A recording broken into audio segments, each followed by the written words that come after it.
Hello and welcome to Concepts Made Easy, your go-to space for clear, concise and conceptual learning. I am Dr. Akriti Chugh and in today's session we are going to cover the topic financial derivatives, its meanings, characteristics and its uses. जो हमने previous lecture में cover किया था international business के, वो किया था foreign exchange के एक्सपोजर्स के बारे में।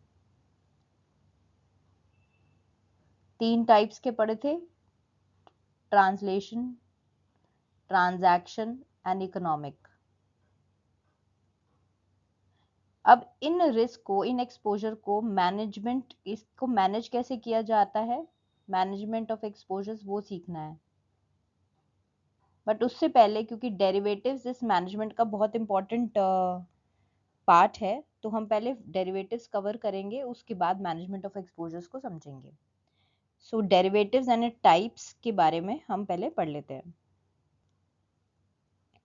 सो फाइनेंशियल डेरिवेटिव्स होते क्या है? अ financial derivative is a contract. Financial derivative is a contract whose value is derived from the price movements of an underlying asset or index. यानी फाइनेंशियल डेरिवेटिव जो है उसकी वैल्यू खुद की नहीं है, उसकी वैल्यू किसी से डिराइव होती है। किससे डिराइव होती है?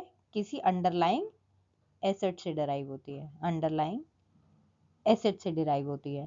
यानी अगर अंडरलाइंग एसेट का प्राइस बढ़ेगा तो फाइनेंशियल जो डेरिवेटिव है उसका प्राइस भी, डेरिवेटिव का जो वैल्यू है, प्राइस है, वो भी बढ़ जाएगा। अगर इसका प्राइस कम होगा, क्योंकि ये इसी से ही डिराइव हो रहा है डेरिवेटिव, तो इसका प्राइस भी कम हो जाएगा।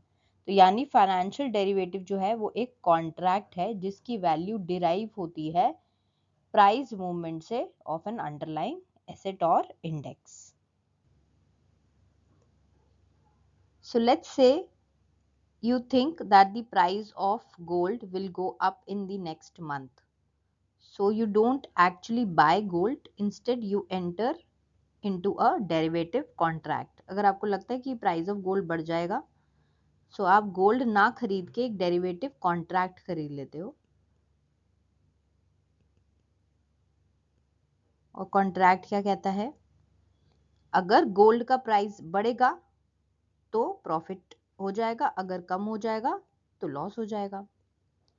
So the value of the contract or the derivative goes up or down based on the gold's price, क्योंकि वो उसी से ही derived, उसकी वैल्यू क्योंकि उसी से ही डिराइव होती है।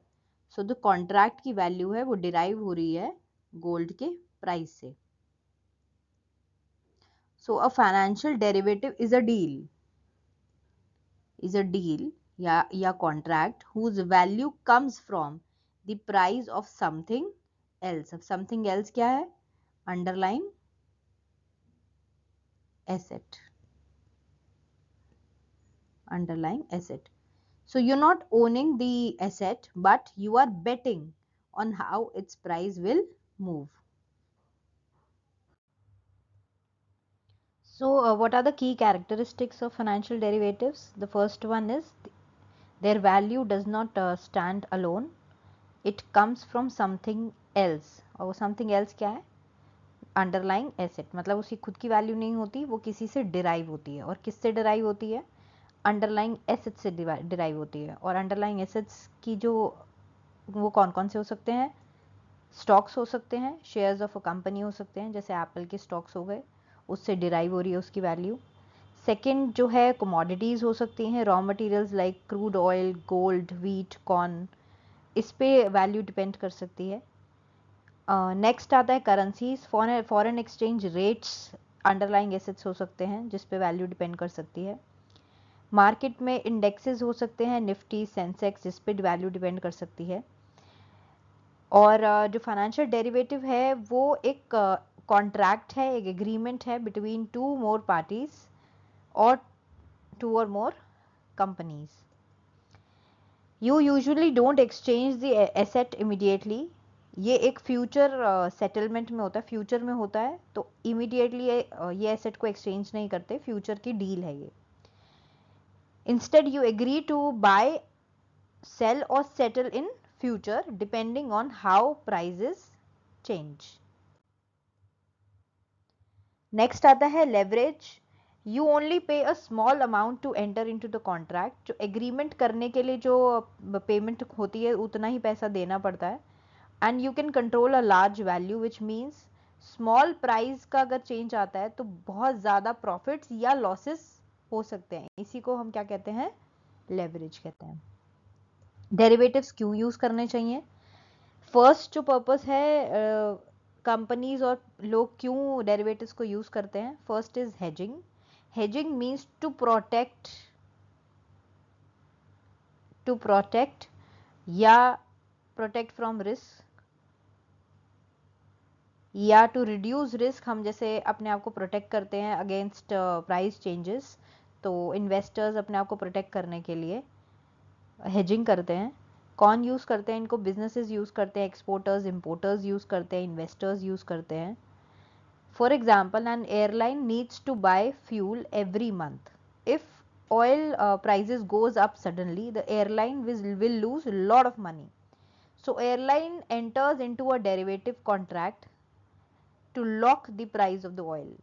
क्योंकि उन्हें नहीं पता कि फ्यूचर में ऑयल के प्राइसेस क्या होंगे, तो वो आज की डेट में ही एक डेरिवेटिव कॉन्ट्रैक्ट में एंटर कर जाएंगे और प्राइस को लॉक कर देंगे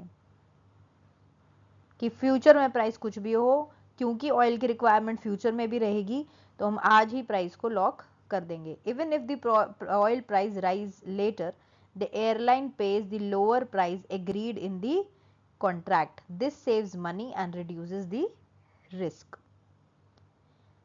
सो हेजिंग क्या है? एक सेफ्टी नेट है. You may not earn profits. Hedging में you may not earn profits, but you prevent big losses, right? Second जो पर्पस है डेरिवेटिव्स को यूज करने का, वो है स्पेकुलेशन. स्पेकुलेशन का मीनिंग है means to try to earn money by predicting price movements. Price की मूवमेंट्स हो सकती हैं और उसको प्रिडिक्ट करके हम पैसा कमाते हैं investors. You can take a risk hoping to make a profit. कौन यूज करते हैं? ट्रेडर्स, इन्वेस्टर्स, हेज फंड्स, ये लोग स्पेकुलेशन डेरिवेटिव्स को यूज करते हैं.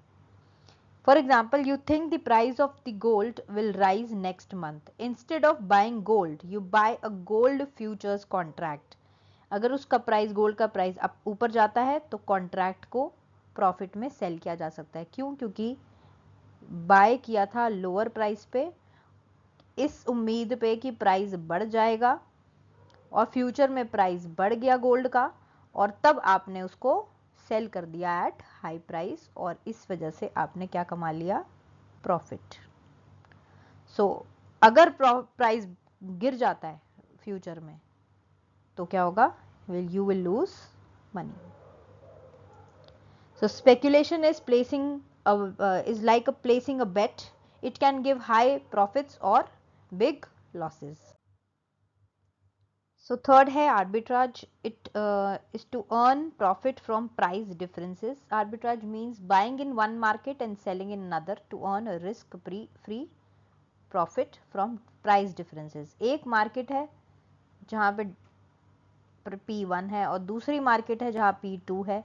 इस चीज़ का फायदा उठा के कि ये डिफरेंस इन प्राइजेस है, तो एक मार्केट में खरीद के, सस्ते पे खरीद के, जहाँ पे मार्केट में ज़्यादा प्राइस है वहाँ पे सेल आउट कर देना और प्रॉफिट कमा लेना, ये आर्बिट्राज होता है.